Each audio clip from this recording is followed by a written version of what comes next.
मला टोमॅटो सॉसपेक्षा कोणतीही वस्तू ढोंगी आणि हट्टी दिसत नाही. एकतर बाटलीच्या बाहेर बराच वेळ येणार नाही आणि एकदा आली की थांबत नाही.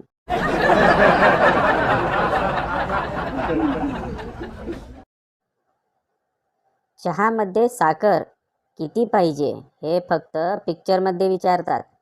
आमच्याकडे जसा झालाय तसाच ढोसावा लागतो.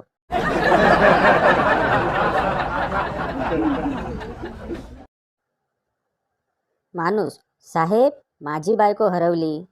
हे बघा, हे पोस्ट ऑफिस आहे, पोलीस स्टेशन नाही. तक्रार द्यायला पोलीस स्टेशनला जा.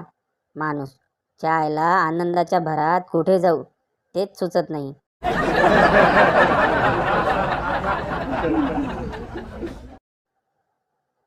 बायकोला जेवढ्या रात्रभर रडणाऱ्या मुलाचा त्रास होत नाही, त्याहून अधिक त्रास मुलाच्या बापाला बिंदात झोपताना बघून होतो.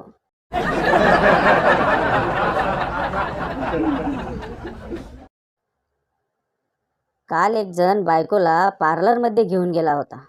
ती जशी बाहेर आली त्याला त्याच्या डोळ्यावर विश्वास बसेना.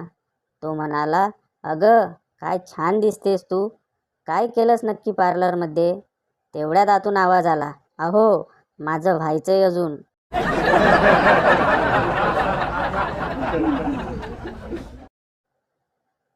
महाराष्ट्रात मुसळधार पावसाला सुरुवात.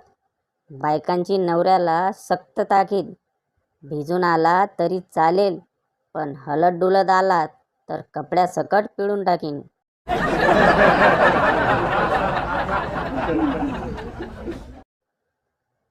आई, हे धर एवढं काम कर. मी, नाही. आई, लग्न झाल्यावर बायकोचं बरोबर ऐकशील. मी, दे करतो.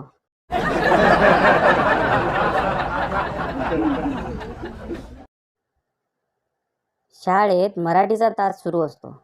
शब्दांचा वाक्यात उपयोग कसा करावा हे समजावून सांगितल्यानंतर सर श्यामला विचारतात, "श्याम, अहोरात्र या शब्दाचा वाक्यात उपयोग कर पाहू." श्याम म्हणाला, "बायको नवऱ्याला म्हणाली, 'अहो, रात्र झाली, झोपायला चला.'" सरांनी त्यानंतर अजूनपर्यंत मराठीचा तास घेतलेला नाही.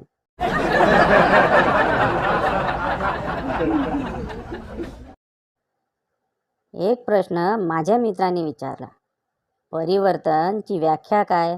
मी म्हणालो, "जी कधी ढगांच्या गडगडाटाने भिवून मला मिठी मारायची, तीच आज ढगांपेक्षा जास्त गडगडाट करते."